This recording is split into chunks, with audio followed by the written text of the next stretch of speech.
All right, thanks so much, Don. The Mass State Police arrested a driver last week after seizing a loaded gun reported stolen from Georgia. And police say a trooper saw a car driving erratically on 91 in Springfield last Friday night, and the car was pulled over on Route 5 in West Springfield. The driver, 26-year-old Pablo Rivera of Holyoke, was given a field sobriety test, and troopers determined he was under the influence of drugs and arrested him.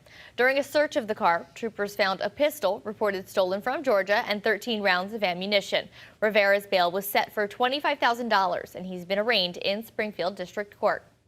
Staying